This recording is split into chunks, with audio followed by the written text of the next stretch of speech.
আজকে যে দেশে আপনারা আপনাদের মাইকে এখন একটু স্বাধীন না আপনারা, এই স্বাধীনতার জন্য কথা বলার জন্য, কথা বলার অধিকারের জন্য আমরা দেশ নেত্রী বেগম খালেদা জিয়া সহ বিএনপি এবং বাংলা জাতীয় দলের সব স্তরের কর্মীরা 17টা বছর রাস্তায় আমরা প্যারেড করেছি, আমরা আন্দোলন করেছি, আমরা মিছিল করেছি, আমরা জেলে গিয়েছি।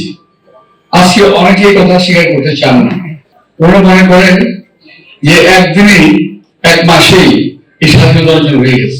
অনেকে 71 সালের স্বাধীনতাকে স্বীকার করতে চান না। আমি বলি যারা 71 স্বাধীনতাকে মানতে চান না কিংবা স্বীকার করতে চান না, তারা রাজাকার হচ্ছেন আর কিছুই নয়। আপনারা কথা বুঝতে পারছেন না জানি না, একমাত্র রাজাকাররা পাকিস্তান পন্থীরা স্বাধীনতা যুদ্ধকে স্বীকার করে নাই। তারা এখন বলতে চায় ওই স্বাধীনতা না, দ্বিতীয় স্বাধীনতা হয়েছে। আমি প্রথম প্রবেশ করেছি, দ্বিতীয় স্বাধীনতা বলে বাংলাদেশে কিছু নাই।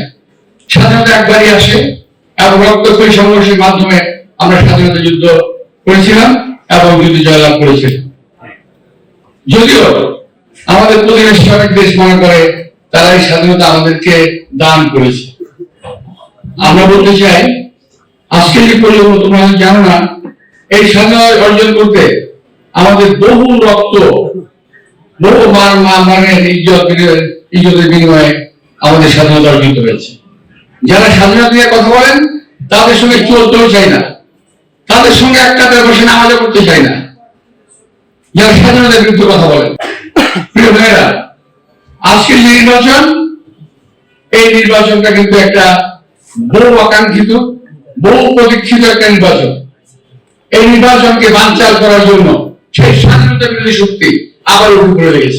আজকে কিছুক্ষণ আগে দেখলাম এক ভাই বলতেছেন কি একটা ভোট, হানা ভোটের কথা বলতেছে। আমরা তো হানা ভোটের কথা অস্বীকার করছি না। যার প্রয়োজন সে হাতে ভোট দেবে, যার প্রয়োজন সে হাতে ভোট দেবে।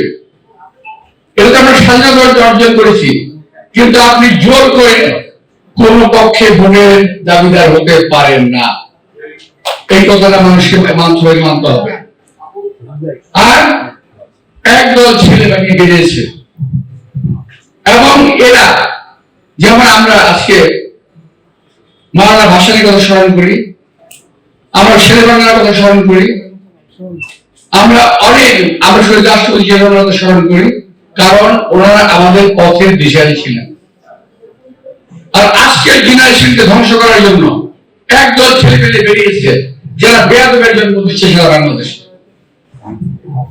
যারা মিথ্যা রসাদি করে, যারা মিথ্যা কথা বলে, মিথ্যা ইতিহাস বলে, মিথ্যা শিখায়।